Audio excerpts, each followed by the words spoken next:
चालू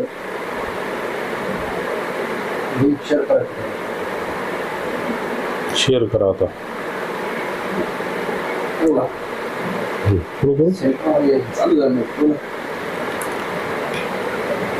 जय लवजी, जय भीम. सर्वप्रथम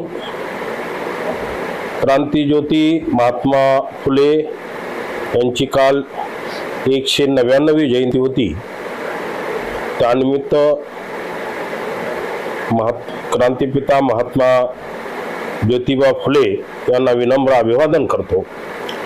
आणि आज महाराष्ट्रातील तमाम सकल मातंग समाजाच्या समोर फेसबुक लाईव्ह येण्याचं कारण असं आहे की गेली कित्येक वर्ष, गेली 30-35 वर्षापासून महाराष्ट्रामध्ये मातंग समाज मान्य डॉक्टर बाबासाहेब गोखले साहेबांपासून त्यांच्या समकक्ष असलेल्या सर्व सामाजिक संघटनेचे नेते, पदाधिकारी, राजकीय पक्षाचे आमदार, माजी आमदार, पदाधिकारी यांच्या सर्वांच्या प्रयत्नाने महाराष्ट्रामध्ये अनुसूचित जातीच्या आरक्षणाचं वर्गीकरण करण्यात यावं अशी मागणी गेली 35 वर्ष झालं चालू आहे.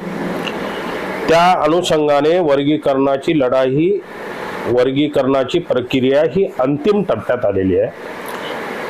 तर त्यासाठी काही गोष्टी समाजासमोर सध्या उद्भवलेल्या प्राप्त परिस्थितीमध्ये काही गोष्टी समाजासमोर मांडाव्या म्हणून मी आपल्या समोर आलेलो आहे. भावांनो,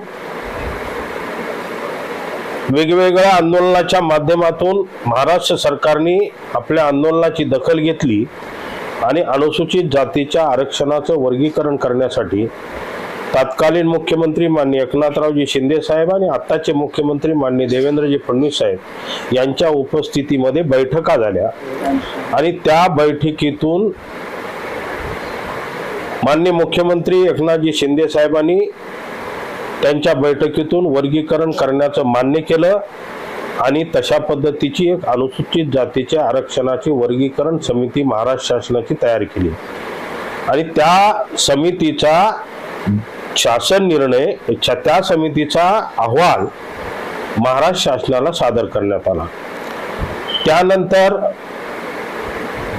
बदर समितीची नियुक्ती माननीय एकनाथजी शिंदे साहेब मुख्यमंत्री असताना बदर समिती निर्माण करण्यात आली आणि बदर समितीने काही ठराविक काळामध्ये शासनाला रिपोर्ट करावा असं सांगितलं.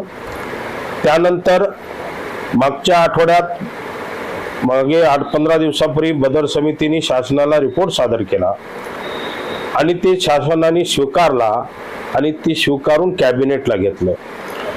तो रिपोर्ट कॅबिनेटला आल्यानंतर कॅबिनेटच्या तुमच्या आमच्यापर्यंत सोशल मीडियातून वेगवेगळ्या माध्यमातून आलेली माहिती अशी होती की बदर समितीच्या अहवालावर महाराष्ट्र शासनाने कॅबिनेटमध्ये बदर समितीकडे प्राप्त निवेदन व अर्ज याचा अभ्यास करून शासनाला वर्गीकरणाचा आराखडा सादर करावा म्हणून माननीय मुख्य सचिवाच्या अध्यक्षतेखाली समिती नेमली. माननीय मुख्यमंत्र्याच्या अध्यक्षतेखाली समिती नेमली. आम्हाला जे सोशल मीडियामध्ये माननीय मुख्यमंत्री महोदयांच्या फेसबुक हँडलवर, त्यांच्या ऑफिशियल CMOच्या हँडलवर असंच वाचायला मिळालं आणि असंच कळलं की बदर समितीकडे प्राप्त निवेदने आणि अर्ज याचा अभ्यास करून तशा पद्धतीचा अहवाल माननीय मुख्य सचिव महाराष्ट्र राज्य यांनी सादर करावा आणि त्यांच्या अध्यक्षतेखाली समिती नेमली अशी माहिती मिळाली. पण काल जेव्हा प्रत्यक्षात माननीय मुख्य सचिव साहेबाचा GR बाहेर पडला, त्या GR मध्ये जे कंटेंट्स आले त्याच्यामध्ये त्या GR मध्ये आमदार, माजी आमदार, माजी मंत्री, सामाजिक संघटनेचे सर्व पदाधिकारी यांची बैठक झाली आणि माननीय मुख्यमंत्री महोदयांनी तसे स्पष्ट घ्या आणि त्याचा अभ्यास करून बदल समितीला रिपोर्ट सादर करता येईल। त्या अनुषंगाने आम्ही बऱ्याच संघटनांनी बऱ्याच पदाधिकाऱ्यांनी बदल समितीकडे निवेदन आणि अर्ज दिले आणि कॅबिनेट मध्ये आलेला निर्णय सुद्धा तसाच होता। त्याच्यात स्पष्ट शब्द आहे प्राप्त निवेदने अर्ज, याचा अर्थ असा होतो की बदल समिती त्याला कालखंड वाढवून द्या म्हणून या राज्याचे सामाजिक न्याय मंत्री, या राज्याचे माजी सामाजिक न्याय मंत्री आणि इतर काही लोकांनी त्या संदर्भामध्ये आज लोकसत्ताला तशा पद्धतीची बातमी सुद्धा आलेली आहे। तर टेक्निकली याच्यामध्ये माननीय मुख्यमंत्री महोदयाचे मिनिट्स आहेत, त्या मिनिट्स मध्ये स्पष्ट उल्लेख आहे की बदल समितीने वेगवेगळ्या सामाजिक संघटनेच्या जे लोक आहेत त्यांचे निवेदन स्वीकारावे। असं असताना सुद्धा पुन्हा नव्याने हा प्रपंच आलेला आहे। तो मी माझ्या समाज बांधवांना विनंती आहे की बार्टीचा मेल ऍड्रेस दिलेला आहे, इथं सुद्धा जाणीवपूर्वक शब्दाचा खेळ केला, जाणीवपूर्वक GR मध्ये अशा पद्धतीनं असाल तर बार्टी सारखी संस्था आरटी आहे, आरटी कडे सुद्धा तशा पद्धतीनं मागले पाहिजे। कारण बार्टीचा आमचा जो अनुभव आहे तो अतिशय वाईट आहे। बार्टीकडे मातंग समाजाचा विद्यार्थी एखाद्या स्पर्धा परीक्षेचा ऑनलाईन फॉर्म भरत असताना तिथं मातंग किंवा मांग जात टाकली तर ते त्याची ऑनलाईन तिथली प्रोसेस उडून जात होती आणि तिथं आल्यानंतर काही अर्ज सुद्धा त्यात सुद्धा तिथं त्यांना त्यांच्या पद्धतीनं त्यांना संधी दिली जात नव्हती। आणि आज आमची अशी शंका आहे, आम्हाला माहित आहे फडणवीस साहेब करणार आहेत, या सरकारला द्यायची इच्छा आहे, वर्गीकरण करणार आहेत, सुप्रीम कोर्टाचे आदेश आहेत, ते तर द्यावंच लागणार आहे। पण याच्यामध्ये ऑब्स्टॅकल्स निर्माण करणे, अडथळे निर्माण करणे व ह्या गोष्टी ह्या प्रोसेसला काहीतरी त्याच्यामध्ये हे अडचणी निर्माण करून टेक्निकली हे करण्याचा ह्या यंत्रणेचा प्रयत्न आहे। म्हणून बार्टीकडे जसा तुम्ही अर्ज केलात, माझी आपल्या समाज बांधवांना विनंती आहे, आपण बार्टीकडे मेल तर करावंच। आता प्रश्न असा आहे की 15 तारखेपर्यंत मेल मागवत आहेत, 15 तारखेपर्यंत महाराष्ट्रातून 59 जातीचे हजारो अर्ज जातील, हजारो निवेदन जातील आणि त्या हजारो निवेदनातून जेवढे निवेदन आलेली आहेत, अर्ज आलेले आहेत, त्यांना 2 दिवसाच्या मुलाखतीसाठी सुनावणीसाठी मुख्य सचिव साहेब बोलू शकतील का? बोलू शकत नाहीत। मग काय करतील? त्याच्यामध्ये याच्यातून काही निवडक लोकांना बोलू अशा पद्धतीनं करतील आणि आलेले जे अर्ज आहेत त्या अर्जाची नोंद घेतील। माझी माननीय मुख्य सचिव साहेबांना, माननीय देवेंद्रजी फडणवीस साहेबांना, माननीय एकनाथजी शिंदे साहेबांना, माननीय सुनेत्रावहिनी पवार साहेबांना विनंती आहे की ही जी सुनावणी आहे, जेवढे अर्ज आलेत तेवढे अर्ज आपल्या सर्व समाज बांधवांनी बार्टीकडे तेवढे मेल करावेत।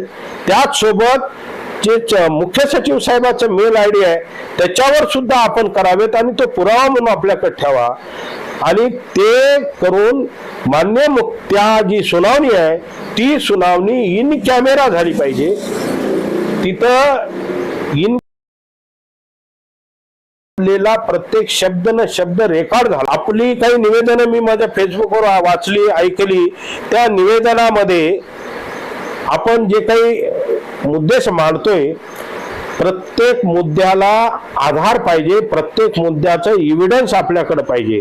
महाराष्ट्रामध्ये मातंग समाजाचे असे शेकडोन हजारोन प्राध्यापक आहेत, PhDचे विद्यार्थी PhD झालेले आहेत, संशोधक आहेत आणि अधिकारी आहेत, वर्ग 1 वर्ग 2 अधिकारी आहेत, वेगवेगळ्या क्षेत्रामध्ये काम करणारी तज्ञ मंडळी आहे, माजी आमदार, माजी मंत्री आणि वेगवेगळ्या सामाजिक संघटनेचे अध्यक्ष आणि त्यामध्ये काम करणारे सर्व तज्ञ मंडळी आहेत। यांनी प्रत्येक आपलं निवेदन हे पाठवत असताना त्या निवेदनासोबत आपल्याकडे जे काही एव्हिडन्सेस असतील तर ते एव्हिडन्सेस आपण शासनाला सादर करायचे आहेत। तर उदाहरण म्हणून मी सांगतो, माझ्याकडे आपण महाराष्ट्र शासनाने जी समिती नेमली होती अनुसूचित जाती आरक्षण वर्गीकरणाची, त्या समितीचा हा अहवाल आहे। त्या अहवालामध्ये ह्या समितीमध्ये महाराष्ट्रातल्या आता काही प्रश्न उपस्थित केला माननीय बडोले साहेबांनी सभागृहात प्रश्न उपस्थित केला, कशाच्या आधारे वर्गीकरण करत आहात, काय डाटा तुमच्याकडे आहे आणि हा अभ्यास कोणी केला, असं करणं बेकायदेशीर आहे, अशा पद्धतीनं बोलणं झालं. आणि त्याच अनुषंगाने हे जे काही निवेदन वगैरे मागवण्याची जी प्रक्रिया झाली त्याच अनुषंगाने झालेली आहे. तर त्यांना महाराष्ट्र सरकारने ही महाराष्ट्र शासनाची वर्गीकरण समिती आहे, हा रिपोर्ट माननीय मुख्यमंत्री आणि उपमुख्यमंत्र्यांच्या उपस्थितीमध्ये मंत्रालयात सादर करण्यात आलेला आहे. तेव्हा तत्कालीन सचिव वाघमारे साहेब होते, त्यांच्याकडे ह्या रिपोर्टच्या 15 कॉपीज दिलेल्या आहेत. यामध्ये जी काही आकडेवारी आहे ग्राफिक्स सह विथ ग्राफिक्स 1961 ते 2011 पर्यंतच्या जनगणनेच्या आकडेवारीसह विथ ग्राफिक्स हे अशा पद्धतीने विथ ग्राफिक्स 1961, 1961, 1971 अशा पद्धतीनं लोकसंख्येचा पूर्ण डाटा त्यामध्ये दिलेला आहे.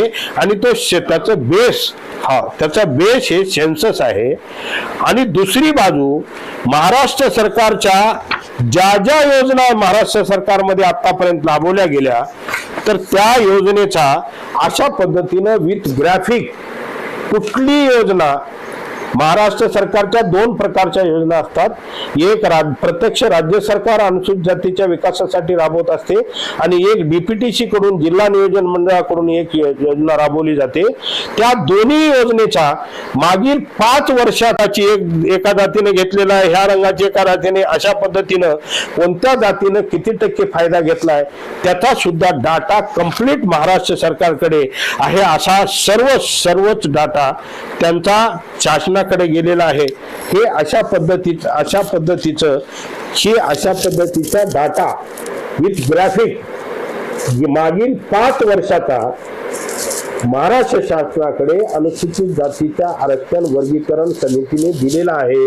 म्हणजे शासनाकडे संपूर्ण अद्ययावत डाटा कुठल्या समाजाला कुठल्या योजनेचा किती फायदा झालाय, कुठल्या समाजाचा विकास किती टक्के झालाय, त्यांना किती लाभ भेटला, किती लाभ भेटला नाही आणि लाभ भेटला तर का भेटला, नाही भेटला तर का नाही भेटला, याच्या कारण मीमांसासह आणि हे अशा पद्धतीचं जवळपास 500 पानाचं हे रिपोर्ट, 250 पानाचा रिपोर्ट आणि 250 पानाचं हे जे अपेंडिक्स म्हणजे जे अनेक्षर आहेत हे अशा पद्धतीचे अनेक्षर 250 पानाचे अनेक्षर सुद्धा त्याच्यासोबत सादर केलेले आहेत.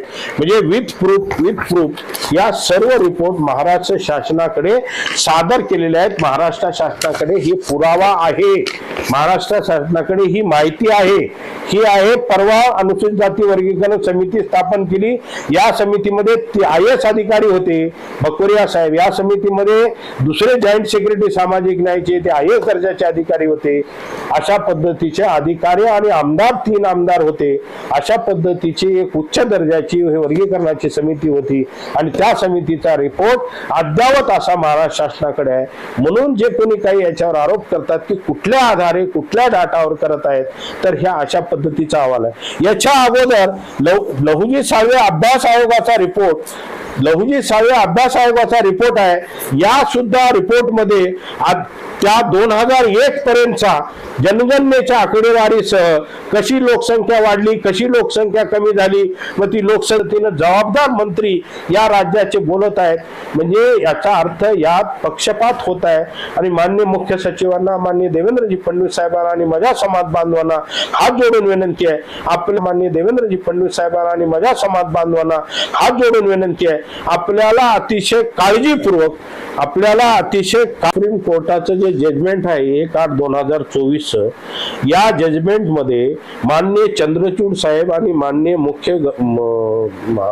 तत्काल नंतरचे मुख्य सचिव भूषण गवई साहेब महाराष्ट्रात 1960 पासून आज 2025 पर्यंत ज्या जात समूहाला एवढ्या योजना असून सुद्धा लाभ मिळाला नाही आणि त्या पर्यायाने त्याचा विकास झाला नाही, म्हणून त्यांना इतर विकसित जातीच्या बरोबर आणायचं असेल तर लोकसंख्येच्या सोबत त्यांचं मागासले पण विचारात घेऊन त्यांना आरक्षण द्यावं अशा पद्धतीचं सुप्रीम कोर्टाच्या जजमेंट मध्ये मान्य चंद्रचूड साहेबांनी त्यांच्या पेज नंबर मी तुम्हाला त्याच्यासहित सांगतो की चंद्रचूड साहेबांनी त्यांच्या आदेशाच्या पेज नंबर 139 वर ते जे पॅरा आहे त्यांनी काय म्हणलं, the objective of any form of affirmative action including subclassification is to provide substantive equality of opportunity for the backward classes. हा जो इक्वॅलिटी ऑफ अपॉर्च्युनिटी हा जो शब्द मान्य चंद्रचूड साहेबांनी या जजमेंट मध्ये वापरलेला आहे, ते शब्द भारतरत्न डॉक्टर बाबासाहेब आंबेडकरांनी निर्माण केलेल्या भारतीय राज्यघटनेच्या प्रस्ताविकेमध्ये संधीची समानता आहे, त्या बाबासाहेबाच्या भारतीय राज्यघटनेच्या संधीच्या समानतेच्या आधारावर समानता देण्यात त्याच्या पद्धतीने द्यावी असं चंद्रचूड साहेबांनी आम्हाला अनुसूचित जातीचं आरक्षण आम्ही जे मागे राहिलो मातंग समाज, मी मागच्या माझ्या फेसबुक लाईव्ह मध्ये सांगितलेलं आहे, मी फार डिटेल मध्ये सांगणार नाही, पण 1871 मातंग समाजाच्या बाबतीत महाराष्ट्रात जे घडलं, 1871 ला इंग्रजाच्या काळामध्ये इंग्रज सरकार असताना क्रिमिनल ट्राईब ऍक्ट 1871 हा कायदा डिनोटिफाईड झाला भारतीय राज्यघटना अस्तित्वात आल्यानंतर 1952 ला, म्हणजे 1871 ते 1952 पर्यंत मातंग समाजाला ज्या काही जाती महाराष्ट्रातल्या त्या ज्या क्रिमिनल ट्राईब ऍक्ट मध्ये इन्व्हॉल्व केल्या होत्या त्यात मातंग समाज होता, इतर 3 जाती होत्या. त्यामुळे महाराष्ट्रातील मातंग समाजाला शिक्षणाचा अधिकार नव्हता, त्यांना गुन्हेगारीचा शिक्का डोक्यावर मारला होता, त्यांना 3 वेळाची हजेरी होती आणि त्यांचे उत्पन्नाची साधनं सर्व हिसकावून गेली होती. त्यांना ह्या गावून त्या गावाला जायचं असेल, स्थलांतर घ्यायचं असेल तर पोलीस स्टेशनची परवानगी घ्यावी लागत होती. अशा पद्धतीनं त्यांच्यावर मातंग समाजावर अशा पद्धतीनं शिक्षणाची संधी नव्हती, अशा पद्धतीनं त्यांचं स्वातंत्र्य हिरावलं गेलं होतं आणि त्यांना इंग्रजाच्या विरोधात लढत असल्यामुळे सातत्यानं त्यांना गुन्हेगार जात म्हणून त्यांचे नाव गुन्हेगार जातीत टाकलं आणि त्यांना 1952 पर्यंत रोखलं.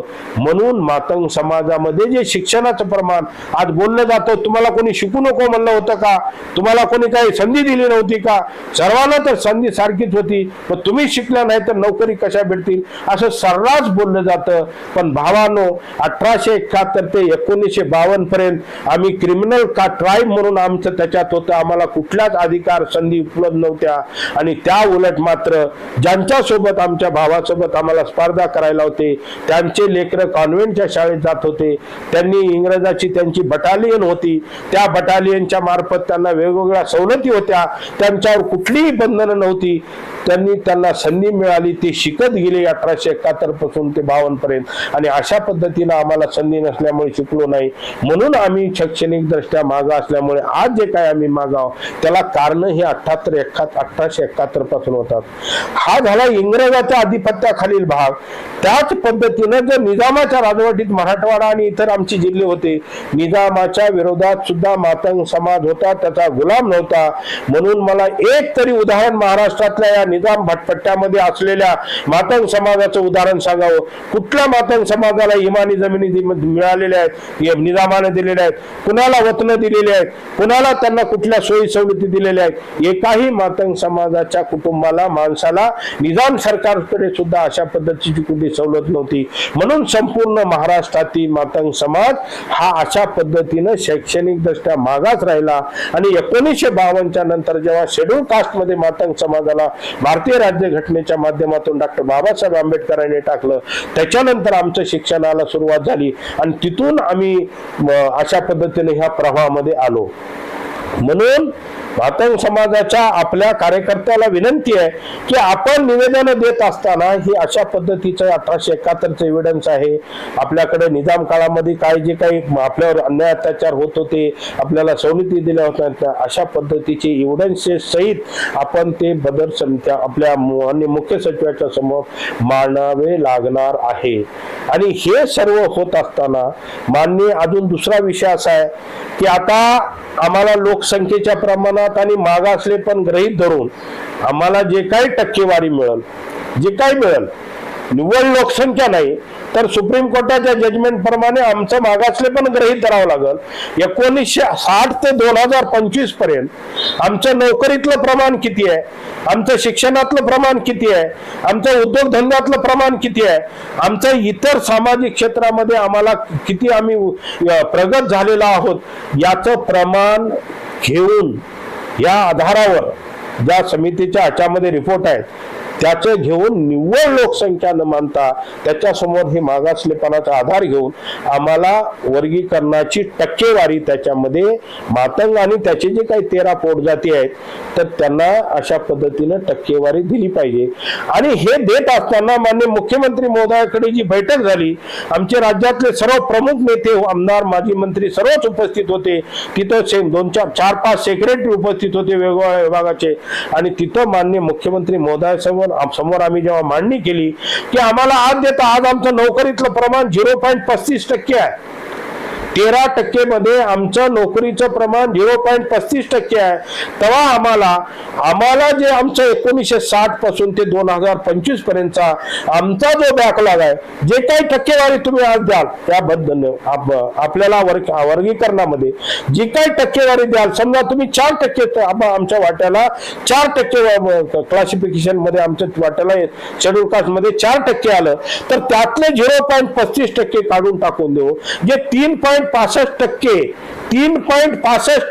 1960 ते 2025 पर्यंतचा आमचा बॅकलॉग आहे नोकरीमधला, शासकीय नोकरीमधला आमचा जो बॅकलॉग आहे, याच्यात प्रायव्हेट सेक्टर नाही, याच्यात सेंट्रल गव्हर्नमेंटच्या नोकरीचा याच्यामध्ये समावेश नाही, पण केवळ राज्य सरकारच्या राज्य सरकार आणि राज्य सरकारच्या वर अवलंबून असलेले त्यांच्या अधीन असलेल्या ज्या काही संस्था वगैरे आहेत याच्यामध्ये असलेलं 0.35% प्रमाण आहे. हे राहिलेलं जे समजा 3.65% आहे ते बॅकलॉग आमचं 1960 पासूनच वन टाइम भरण्यात यावं असं आम्ही माननीय मुख्यमंत्री महोदयांना त्या बैठकीत सांगितलं.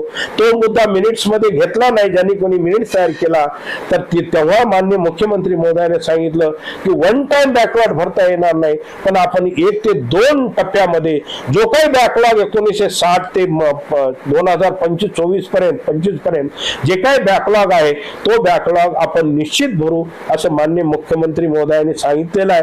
आणि तसंच व्हावं. आता हे जे काही रिपोर्ट जाईल, जे काही टक्केवारी मिळेल तर त्याच्यामध्ये बॅकलॉग भरण्याचा सुद्धा त्या रिपोर्ट मध्ये वर्गीकरणाच्या तशात त्या GR मध्ये उल्लेख असला पाहिजे.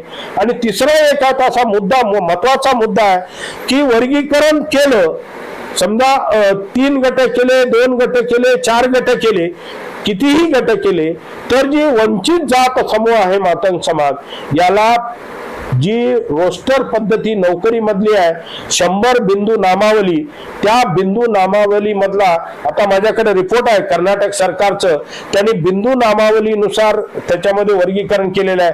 समजा अ गटामध्ये मातंग समाज असेल तर जो पहिला बिंदू नोकरी भरतीचा 100 पॉइंट मधला जो पहिला बिंदू आहे तो पहिला बिंदू हा वंचित घटकाला दिला पाहिजे, दुसरा बिंदू त्याच्यानंतरच्या मागास घटकाला आणि तिसरा चौथा जे काही चौथा आहे ते प्रगत जातीला. अशा पद्धतीने त्या GR मध्ये हे आलं पाहिजे. आणि आपण उद्या निवेदन देत असताना बॅकलॉगचा मुद्दा त्या रोस्टर मध्ये आपण कुठल्या सूचीमध्ये आपल्याला बिंदूवर पहिल्या बिंदूवर, कारण आपण मागे राहिलो, वंचित आहोत म्हणून अशा पद्धतीने या सर्व बाबीचा उल्लेख करून आपण हे मेल माननीय बार्टीकडे, आता मी तुम्हाला बार्टीचा मेल सुद्धा वाचून दाखवतो, जे ज्यांच्याकडे जर कोणी ऐकत असतील त्यांच्याकडे जर मेल नसेल आलेला नसेल तर त्यांनी हे घ्यावा. त्यांचा आहे स्मॉल मध्ये DG SW स्मॉल मध्ये @barti.in हे बार्टीचा आहे, DG-SW @barti.in आणि दुसरा मुख्य सचिवाचा ईमेल आहे CS कॅपिटल आहे CS@maharashtrasmall.gov.in असा मुख्य सचिव साहेबांचा आहे. मुख्य सचिव साहेबाकडे याच्यासाठी आहे की समजा एखाद्याने बार्टीकडे पाठवलं आणि बार्टीनं जर तो मेल आलाच नाही म्हणून किंवा त्याचं काही झालं झालं तर ते होऊ नये म्हणून आपण एक पुरावा म्हणून माननीय मुख्य सचिव साहेबाकडे सादर करून त्याची प्रिंट आपल्याकडे ठेवायची आहे. आता उद्या तिथं जर हजारो निवेदन आले असतील तर हजारो लोक तिथं निवेदन येतील 2 दिवसात. 2 दिवसामध्ये सुनावणी एवढ्या लोकांची शक्य नाही. मग बाकीच्या लोकांचे निवेदन घेतील आणि ती फाईल करतील, त्याच्यावर नंतर अभ्यास करतील. म्हणून निवेदन आणत असताना प्रत्येक मुद्द्याचा खुलासासह त्याच्या पुराव्यासह त्या आपल्या निवेदनाला ते कागद जोडून हे आम्हाला हे मुद्दा कसा पाहिजे, मग ह्याचा आधार काय, मग हे आधार त्याला जोडून तशा पद्धतीचं निवेदन आपण सोबत ते मेल सुद्धा करावं. मेलवर निव्वळ नुसतं अर्ज करण्यापेक्षा त्या अर्जासोबत अटॅचमेंट म्हणून येते ते जे काही आपलं पेपर्स आपल्याकडे आहेत ते अटॅचमेंट म्हणून त्या मेलवर त्याच्यासोबत पाठवावं. म्हणजे त्यांच्याकडे सुद्धा तो पुरावा ऑलरेडी त्याच्यात जाईल आणि आपण सुद्धा उद्या प्रत्यक्ष सुनावणी गेल्यानंतर तिथे सुनावणीच्या ठिकाणी सुद्धा ते आपल्याला देता येईल. अशा पद्धतीचं उद्याच्या सुनावणीमध्ये अतिशय दक्ष जागरूकपणे आपण आणि कुठल्याही परिस्थितीत आमची माननीय मुख्यमंत्री महोदयांना, एकनाथ शिंदे साहेबांना, सुनेत्रा वहिनी साहेबांना हात जोडून विनंती आहे, माननीय मुख्य सचिव साहेबांना, की ही जे काही कॅबिनेटचा निर्णय तर आम्ही डोळ्यानं बघितला नाही, आम्ही सोशल फेसबुक हँडलवर CMOच्या हँडलवर वाचलंय, त्याच्यात प्राप्त हा शब्द होता. म्हणून तो प्राप्त असताना जी काही यंत्रणा GR वगैरे ज्यांनी बनवणारी जी मंत्रालय स्तरावरची यंत्रणा आहे त्यांनी अशा पद्धतीनं 15 तारखेपर्यंत निवेदन मागण्याचं जे काही टाकलेलं आहे तर तो सुद्धा कॅबिनेटच्या आमचं असं मत आहे जे आम्ही वाचलंय त्याच्यावरून कॅबिनेटच्या निर्णयाच्या विपरीत त्यांनी अशा पद्धतीची 15 तारखेपर्यंतची सुनावणी आणि अर्ज नव्याने मागवण्याचं केलं तर त्यामध्ये अजून सुद्धा माननीय मुख्यमंत्री सामाजिक न्याय हे जर मुदत वाढून द्या म्हणत असतील तर हे अतिशय अवघड आहे. म्हणून कुठल्याही पद्धतीची अशा पद्धतीची मुदतवाढ वगैरे न देता जी 1 महिन्यामध्ये महाराष्ट्र शासनाला वर्गीकरण करायचं आहे, आम्हाला आमच्या अशा पद्धतीनं वर्गीकरण करावं. डिटेल मधून बरंच सांगायचं आहे, आपल्याकडे एव्हिडन्सेस उपलब्ध आहेत. आम्ही जे बऱ्याच गोष्टी आहेत त्याच्यामध्ये बरेच GR आहेत. 1900 जे मुंबई प्रांत असताना मुंबई प्रांतामध्ये जे भारतीय आपल्या 1956च्या धर्मांतराच्या नंतर काही 1958ला OBC म्हणून सवलती देण्यात असा GR आलेला आहे. तो GR आपल्याकडे आहे. त्याच्यानंतर 1960ला त्याच GR मध्ये दुरुस्ती केला, त्यांना अनुसूचित जातीच्या संवैधानिक सवलती सोडून इतर सवलती द्याव्यात असा आलेला आहे. परंतु त्याच्यानंतर 1990ला 1991-91ला VP सिंगांनी जेव्हा नव्वद आणि बौद्धाला शेड्यूल कास्ट म्हणून अमेंडमेंट केली आणि त्याचं इम्प्लिमेंटेशन 1994ला झालं चित्राराम केसरी माननीय केंद्राचे समाज कल्याण मंत्री असताना. तर हे 1960-61 ते 1961-60 ते 1994 पर्यंत अनुसूचित जातीचा लाभ घेतला. त्याचा लाभ घेतल्यामुळं त्याच्यामध्ये आता दुसरी बाजू बरीच वेगवेगळे मुद्दे आहेत. लोकसंख्येमध्ये सुद्धा कसे चढ उतार आहेत हे सर्व रिपोर्ट मध्ये आहे. अशा पद्धतीने आता मी हे काही सविस्तर सांगत नाही, ते सर्व बऱ्याच वेळेस आलेलं आहे. म्हणून ही सर्व माहिती अशा पद्धतीनं टप्प्याटप्प्यानं द्यावी. आता हात जोडून दुसरी विनंती आहे, मातंग समाज महाराष्ट्रातल्या 59 जातीमध्ये आगरी शेवली वर्गीकरण मागणारा मातंग समाजच आहे. माननीय बाबासाहेब गोखले साहेबांनी 1900 म्हणजे गेल्या 35 वर्षापूर्वीपासून ही मागणी सुरू केली आणि त्यात वेगवेगळे नेते समकालीन त्यांचे आमचे रामभाऊ गुंडेले साहेब असतील आणि इतर सर्व नेते असतील आणि आत्ताचे सध्याचे जे काही सर्व नेते सामाजिक चळवळीचे असतील, जे राजकीय माजी आमदार मंत्री सर्व जे असतील यांनी सर्वांनी मिळून हा वर्गीकरणाचा लढा महाराष्ट्रामध्ये लढलो. जसं तेलंगणामध्ये मंदाकृष्ण मादिगा आणि त्यांनी तर देशासाठीच लढले, पण विशेषतः तेलंगणा आणि आंध्र प्रदेशमध्ये त्यांचं जे त्यांना यश मिळालं त्याच धर्तीवर हे ऐतिहासिक यश महाराष्ट्रातल्या मातंग समाजाच्या सामाजिक चळवळीचं आहे. आणि याच्या पाठीमागे भावांनो आपण समजून घेतलं पाहिजे, महाराष्ट्रातल्या 58 वंचित जातीचं वर्गीकरण जर झालं तर या महाराष्ट्रातल्या वंचित 58 जातीचं नेतृत्व आपोआप वर्गीकरणाच्या माध्यमातून महाराष्ट्रातील मातंग समाजाकडे येणार आहे. म्हणून ही ऐतिहासिक बाब आपल्यासाठी आहे.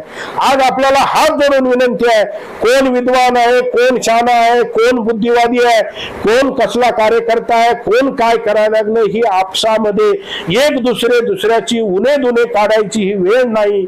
आपल्याकडे वेळ फार कमी आहे. याच्यामध्ये त्यानं त्याच्या कृतीप्रमाणे त्याच्या बौद्धिक क्षमतेप्रमाणे त्यांच्या राजकीय ताकदीप्रमाणे त्यांनी ह्या विषयाला कशी मदत होईल त्या पद्धतीने हा विषय आपल्याला 15 तारखेपर्यंत निवेदन देण्यापर्यंत जायचं आहे. आणि 17 आणि 18 तारखेला त्यांनी आपापल्या पद्धतीनं कोणावरही कशाच पद्धतीचं यांना असंच केला त्यांना असंच म्हणला त्याचं चूक आहे माझं बरोबर आहे त्यांना बुद्धिवादी आहे ह्यानं बुद्धिवादी नाही आमकं नाही तमकं नाही अशा पद्धतीची कुठलीच बाब येऊ नये. ते तुमच्या आमच्या मातंग समाजाच्या समस्त समाज घटकाच्या आरोग्यासाठी अहिताचे आहे, त्यांच्या भविष्यासाठी अहिताचे आहे, आपल्या येणाऱ्या पिढ्यासाठी हे आपापसामध्ये अशा पद्धतीचं वागून तुकडे गँगनं काम करून आपण ही जे काही गोष्टी आज घडीला न करता सर्व एकसंघपणानं आपापल्या ताकदीनं आपापल्या परीनं त्या बदर समितीचा मुख्य सचिवाच्या समितीसमोर कसं प्रेझेंटेशन करणार आहोत. ज्यांनी आज त्यांचं म्हणणं असं आहे की वर्गीकरणच नको, वर्गीकरण नाही त्या पद्धतीनं त्यांची मांडणी आहे, त्यांची सुद्धा ताकदीनं मांडणी तिथं होणार आहे, वर्गीकरणाचीच गरज नाही असं ते म्हणतील. भावांनो तुम्हाला माहित नाही याच्यामध्ये तुम्हाला उदाहरण म्हणून सांगतो, महाराष्ट्र सरकारला केंद्र सरकारने याच्या अगोदर 2011 ते 2019 पर्यंत जवळपास 20-21 पत्र पाठवले ते महाराष्ट्रात अनुसूचित जातीच्या आरक्षणाचं वर्गीकरण हवंय का म्हणून. तर हे 2016ला देवेंद्रजी फडणवीस साहेबांना आलेलं पत्र आहे. त्यांनी मुख्य सचिव सामाजिक न्यायाला सांगितलं याच्यावर नोट फुटप करून महाराष्ट्र शासनाची शिफारस या केंद्राला करा, पण ती फाईल मंत्र्यापर्यंत गेली आणि आजपर्यंत ती मंत्रालयात ती फाईल सापडत नाही. अशा पद्धतीनं झालेलं आहे.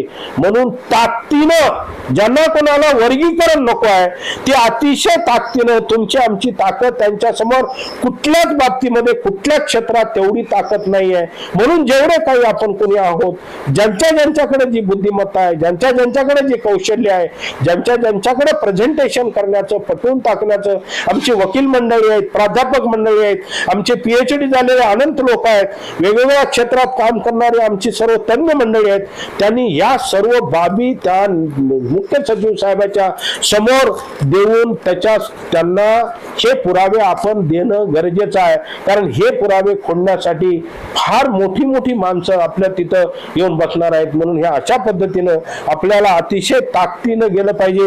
हे तुम्हाला एक मिनिट्स आहेत माझ्याकडे, माननीय मुख्यमंत्री महोदय शिंदे साहेब होते तेव्हाचं आणि माननीय देवेंद्र फडणवीस साहेबांची मीटिंग आहे, त्याच्यामध्ये वर्गीकरणाचा विषय ह्या मिनिट्स मध्ये आहे. वर्गीकरणाचा विषय 1 महिन्यामध्ये अशा पद्धतीनं लॉ आणि ज्युडिशरीची मान्यता घेऊन 1 महिन्यामध्ये वर्गीकरण करावं असं सीएमच्या मीटिंग मध्ये आहे. आणि आत्ताच्या सीएमच्या मीटिंग मध्ये सुद्धा फडणवीस साहेबांनी तेच सांगितलं की 1 महिन्यामध्ये वर्गीकरण करण्यात यावं. शासनाची द्यायची इच्छा आहे, शासनाची करायची इच्छा आहे, शासन वर्गीकरण करणार आहे. सुप्रीम कोर्टाचं दुसरं दुर्दैव तुमचं आमचं असं आहे की जे जजमेंट सुप्रीम कोर्टाच्या 7 बेंच ज्यांनी जजमेंट दिला ते दोन्ही चंद्रचूड साहेब मुख्य सचिव आणि मान्य भूषण गवईजी हे मुख्य सचिव हे महाराष्ट्रातले होते.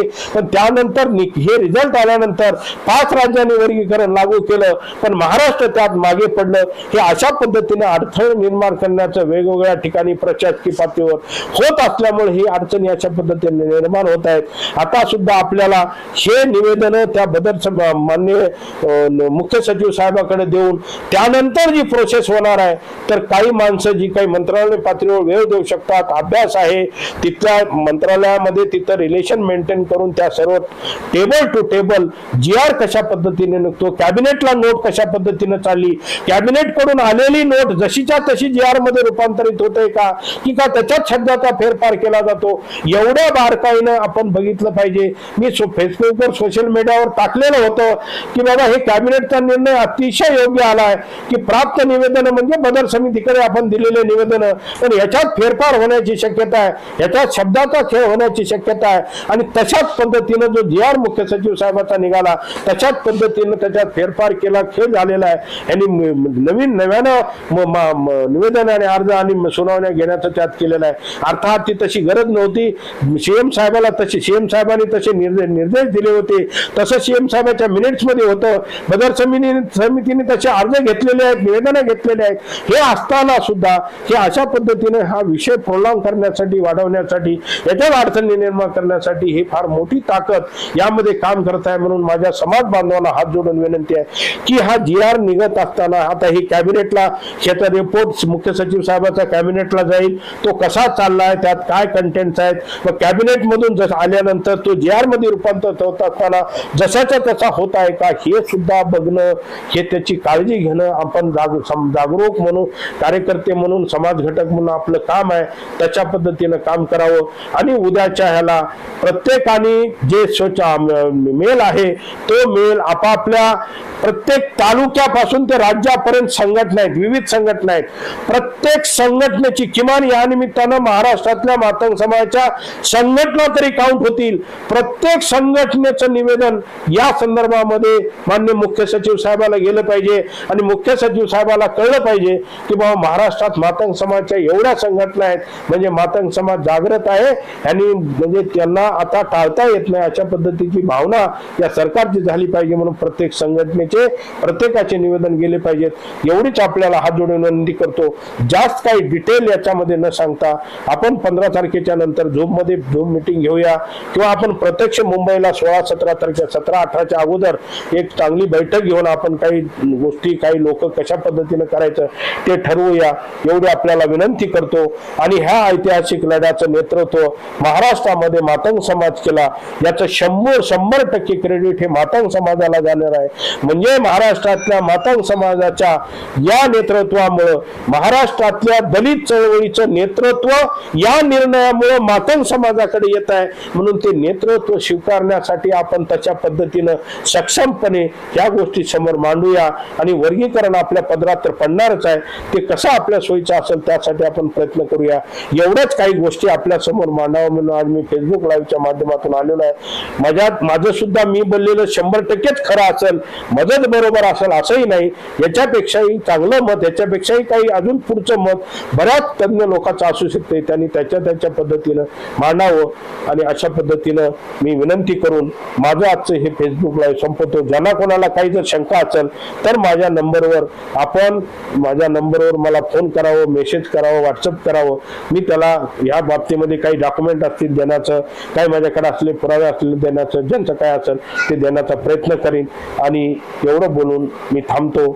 जय हिंद, जय लवजी, जय अण्णा, जय भीम।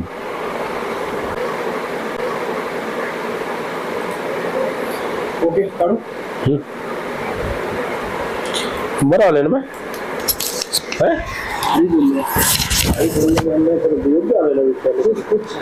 तुमचं बोलणं काय बघायचं आजपर्यंत मी खूप हे केलं पण कधी थांबल होत नाही, बोलताना कधीच त्याची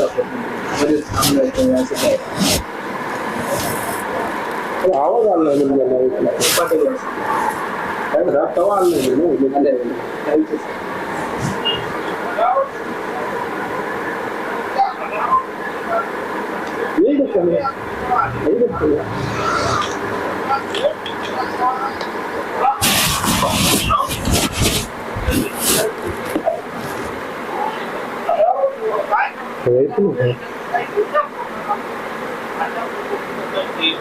मी तर बंद झालं म्हणून सांगलो तुम्हाला ऑफ झालं म्हणून मी सांगलो होतो ना तेव्हा अपघात झाला तेव्हा. मी ऐकलं ते पूर्ण टाकतो ना पूर्ण अटॅच करते त्यामुळे ऑफलाईन झालं तिथं मी बघलो ना ऑफलाईन नेटवर्क नंतर चालेल. नेटवर्क नाही नाही 4-5 मिनिटं असं असेल तर लिंक पाठवली आली का तुम्हाला सीमवर आली का बघा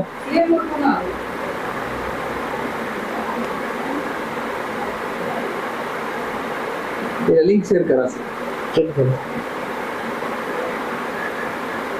ह्या लिंक मध्ये तुमच्या अर्धच आहे ना पूर्ण टाकेल सीएम वर पूर्ण आहे बघा सीमवर सीएम टाकायची लिंक शेअर करा पाटले तुम्हाला कोणत्या नंबरला कुठल्या चॅनलला लाईव्ह दिसत नाही फेसबुकला युट्यूब नाही कुठंच नाही कोण म्हणजे असं सगळीकडे चालू आहे किती लोक बघले ते बघा बरं तिथे.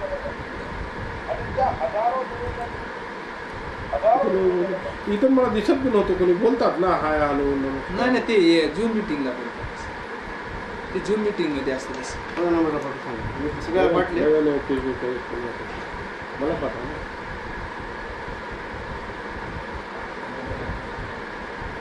हा झालं ना बेटा आम्हाला ऑफलाईन झालं होतं की तुम्ही बघलो हा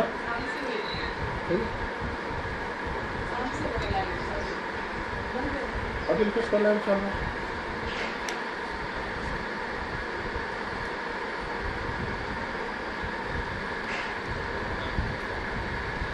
हो लाईव्ह चालूच आहे म्हणून हे चालू आहे हो तुम्ही कोणतं चालूच आहे नाही त्यात आपल्याला